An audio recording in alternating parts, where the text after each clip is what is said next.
दोस्तों स्वागत है आपका इनसाइट नॉलेज पर। डिफेंस से जुड़ी 3 बड़ी खबरों के बारे में इस वीडियो में हम बात करेंगे और ये तीनों खबरें रूस से जुड़ी हुई है, जिसमें हमारी पहली खबर रशियन मीडिया की तरफ से सामने आई है और उन्होंने पिछले साल रूसी सेना में शामिल हुए Su-34 फाइटर जेट को रूस भारत को देने के लिए तैयार है, ये दावे किए हैं। इतना ही नहीं, लगातार भारत की निर्भरता रूसी हथियारों पर कम होती हुई देखकर रूस ने अपने सभी एडवांस हथियारों को भारत को ऑफर किया। साथ ही रशियन मीडिया की तरफ से दावा किया गया है कि जो तकनीक वेस्टर्न देश भारत को नहीं दे सकते वह रूस देने के लिए तैयार है। इन दोनों खबरों के बारे में आगे डिटेल में बात करेंगे। इसके अलावा भारतीय एयरफोर्स ने 5th जनरेशन फाइटर जेट को लेकर अपनी मंजूरी दे दी है और भारत सरकार को 3 स्क्वाड्रन खरीदने की सलाह दी है। इन तीनों खबरों के बारे में इस वीडियो में डिटेल में बात करेंगे, इसीलिए वीडियो को अंत तक जरूर देखिएगा।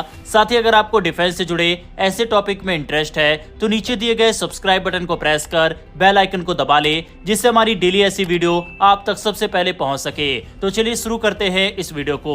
भारत की वायुसेना यानी इंडियन एयरफोर्स ने सरकार को सुझाव दिया है कि देश को कम से कम 3 स्क्वाड्रन यानी करीब 60 5th जनरेशन फाइटर जेट्स खरीदने चाहिए। इसका मकसद ये है कि देश की हवाई ताकत को और मजबूत किया जा सके, क्योंकि हमारे आसपास के हालात दिन ब दिन तनावपूर्ण होते जा रहे हैं। चीन और पाकिस्तान की तरफ से लगातार खतरे बढ़ते जा रहे हैं और ऐसे माहौल में भारत को आधुनिक और अदृश्य यानी स्टेल्थ फाइटर जेट की बहुत जरूरत है। फिलहाल भारत के पास जो फाइटर जेट्स हैं वो 4th और 4.5th जनरेशन के हैं, जैसे सुखोई और Su-30 MKI, राफेल और तेजस मार्क 1A। ये जेट्स बेहतरीन है, लेकिन चीन के J-20 स्टेल्थ फाइटर जेट और पाकिस्तान के J-10C जैसे आधुनिक फाइटर जेट के मुकाबले हमारे पास कोई स्टेल्थ कैपेबल फाइटर नहीं है। चीन के पास 200 से ज्यादा J-20 फाइटर जेट्स हैं। पाकिस्तान भी लगातार अपनी वायुसेना को अपग्रेड कर रहा है, जिसमें J-10CE और JF-17 ब्लॉक 3 जैसे फाइटर जेट्स PL-15E मिसाइलों के साथ शामिल है और वो 5th जनरेशन फाइटर जेट चीन से ले भी रहा है। ऐसे में भारत के पास भी एक ऐसा विकल्प होना चाहिए जो कि इन दोनों को कड़ी टक्कर दे सके। अभी अमेरिका ने भारत को अपना F-35 लाइटनिंग II ऑफर किया है और रूस ने अपना Su-57, लेकिन भारत सरकार ने अब तक वायुसेना को इन दोनों प्रस्तावों को पूरी जानकारी नहीं दी है। रक्षा मंत्रालय इन दोनों प्रस्तावों पर पूरी तरह से सोच विचार करेगा और उम्मीद है कि 2026 तक कोई फैसला ले लिया जाएगा। IAF के एक सीनियर अधिकारी के मुताबिक अगर सरकार 60 5th जनरेशन फाइटर जेट्स खरीदने का फैसला करती है तो ये तब तक एक बेहतरीन विकल्प होगा जब तक भारत का अपना फाइटर जेट एमका तैयार नहीं हो जाता। एमका एक 5.5th जनरेशन फाइटर जेट है जिसे भारत खुद बना रहा है, लेकिन इसकी टेस्टिंग और ट्रायल अभी जारी है और इसके बनने में कम से कम 2030 तक का वक्त लगेगा। ऐसे में फिलहाल बाहर से फाइटर जेट्स खरीदना एक प्रैक्टिकल फैसला होगा। भारत के पास अभी राफेल और सुखोई जैसे दमदार फाइटर हैं, जिनमें मिटियोर और अस्त्र मिसाइलें लगी है, लेकिन स्टेल्थ फाइटर की अपनी अलग ही जरूरतें हैं। ऐसे में अगर सरकार जल्दी फैसला लेती है तो इससे भारत की हवाई ताकत कई गुना बढ़ जाएगी और चीन पाकिस्तान को करारा जवाब भी मिल जाएगा। दूसरी तरफ रूस की सरकारी मीडिया संस्था स्पुतनिक इंडिया ने हाल ही में भारत के लिए सुखोई Su-34 फुल बैक लड़ाकू बम वर्षक विमान को एक बेहतरीन विकल्प के रूप में पेश किया है। ये प्रचार उस समय आया है जब रूसी वायुसेना ने 2024 के अंत में Su-34 के 5वें बैच को अपनी फ्लीट में शामिल किया। इससे ये साफ है कि रूस अभी भी इस विमान को आधुनिक युद्ध के लिए पूरी तरह उपयुक्त मानता है। स्पुतनिक का दावा है कि Su-34 की गति, भारी हथियार ढोने की क्षमता और लंबी दूरी तक उड़ान भरने की ताकत इसे भारत की वायुसेना के लिए एक जबरदस्त रणनीतिक विकल्प बनाती है। Su-34 की सबसे खास बात इसका साइड बाय साइड कॉकपिट है, जो आज के समय के लड़ाकू विमान में बहुत कम देखने को मिलता है। इसमें 2 पायलट एक साथ बराबरी में बैठते हैं, जिससे लंबी दूरी के मिशन के दौरान उन्हें थोड़ी बहुत जगह मिलती है हिलने डुलने या शरीर को आराम देने के लिए। भारत जैसे देश जहां कई बार वायुसेना को लंबे समय तक सीमाओं पर निगरानी या स्ट्राइक मिशन करने होते हैं, वहां ये डिजाइन काफी फायदेमंद साबित हो सकता है।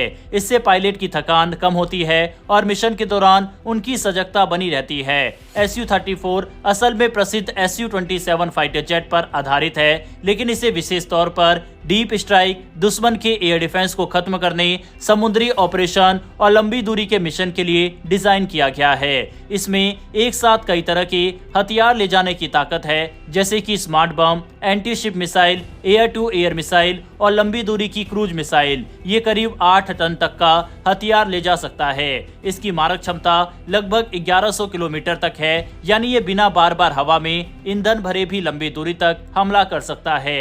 इसकी अधिकतम रफ्तार लगभग मैक 1.8 है, यानी ये फाइटर की फुर्ती के साथ बम वर्षक की ताकत भी दिखाता है। इसके साथ इसमें इलेक्ट्रॉनिक वॉरफेयर सिस्टम और पीछे की दिशा में काम करने वाला खास रडार भी है, जो दुश्मन की घात लगाकर होने वाली कार्रवाई से इसे बचाता है। Su-34 को इस तरह से तैयार किया गया है कि यह धरती के करीब उड़ते हुए रडार से बच सकता है और दुश्मन की सीमा में घुसकर सटीक निशाना लगा सकता है। इस विमान की ताकत को रूस ने सीरिया और यूक्रेन में इस्तेमाल करके साबित किया है, जहां इसने दुश्मन के खिलाफ क्रूज मिसाइल और स्मार्ट बमों से सटीक हमले किए हैं। रूस का मानना है कि भारत भी अगर अपनी लॉन्ग रेंज स्ट्राइक क्षमता को बढ़ाना चाहता है तो Su-34 उसके लिए एक भरोसेमंद और रणनीतिक रूप से फायदेमंद विकल्प हो सकता है।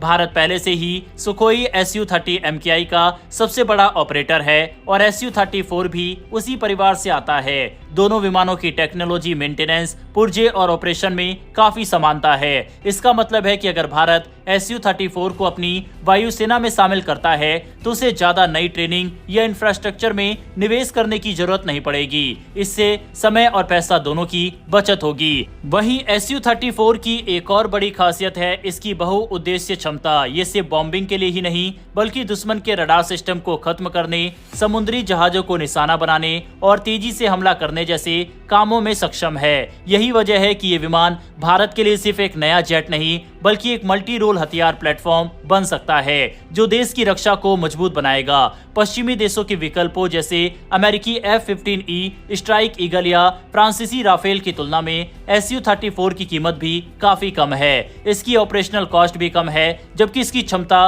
कई मामलों में उनके बराबर या उनसे बेहतर भी है। भारत जैसे देश के लिए जो अपनी रक्षा जरूरतों और बजट के बीच संतुलन बनाना चाहते हैं, Su-34 एक समझदारी भरा विकल्प हो सकता है। हालांकि ये फाइटर जेट भारत MRFA के तहत जो जेट चाहिए उसमें इसे कंसीडर कर सकता है, लेकिन अगर 3 squadron Bharat 5th generation fighter jet की तरफ जाता है तब भारत MRFA डील को छोड़ भी सकता है, क्योंकि फिर 65th जनरेशन जेट और बाकी स्वदेशी जेट ये अच्छा कॉम्बिनेशन होगा। बहरहाल बढ़ते हमारी अंतिम खबर की तरफ। रूसी मीडिया की तरफ से कहा गया है कि भारत और रूस के डिफेंस संबंध काफी पुराने हैं, लेकिन अब इसमें धीरे धीरे गिरावट आ रही है। जहां एक समय 70 से 80% हथियार रशियन मेड भारत में होते थे, अब इनकी संख्या 50% तक आ चुकी है और भारत तेजी से इजरायली, फ्रांसीसी, अमेरिकन हथियारों को अपनी सेना में शामिल कर रहा है, जो कि रूस भारत डिफेंस संबंधों के लिए अच्छा नहीं है। लेकिन रूस की तरफ से कहा गया है कि भारत जैसे जैसे आत्मनिर्भर भारत और मेक इन इंडिया को बढ़ावा दे रहा है, रूस ही एकलौता ऐसा देश है जो भारत को ये सभी तकनीक मुहैया करा सकता है। हाल ही में जो खबरें सामने आई है उनके मुताबिक रूस अब भारत को कुछ ऐसे एडवांस हथियार सिस्टम की पेशकश कर रहा है जो पहले कभी ऑफर नहीं किए गए थे। इनमें Su-57E stealth fighter jet, Tu-160 strategic bomber, upgrade किए गए kilo class submarine, S-500 air defence system और कैलिबर क्रूज मिसाइल जैसे हाईटेक हथियार शामिल है। रूस अब भारत को सिर्फ रक्षा उपकरण नहीं बेच रहा, बल्कि उन्हें भारत में बनाने की अनुमति, तकनीकी सहयोग और टेक्नोलॉजी ट्रांसफर देने के लिए भी तैयार है। ये बदलाव इसलिए जरूरी हो गया है क्योंकि भारत अब अमेरिका, फ्रांस, जर्मनी और इजराइल जैसे देशों के साथ भी मिलकर रक्षा उपकरण बना रहा है और अपनी खुद की ताकत तेजस फाइटर जेट और प्रोजेक्ट 75I जैसे प्रोजेक्ट के जरिए बढ़ा रहा है। साफ है कि रूस की तरफ से काफी आकर्षक ऑफर भारत को दिए जा रहे हैं और अंतिम प्रयास किया जा रहा है कि भारत के साथ और भी कई बड़ी डिफेंस डील साइन हो जाए और इसी वजह से रूसी मीडिया वगैरह भी लगातार अपने हथियारों को भारत के लिए पिच कर रहे हैं। बहरहाल रूस से सामने आई इन सभी खबरों के बारे में, साथ ही भारतीय एयरफोर्स के द्वारा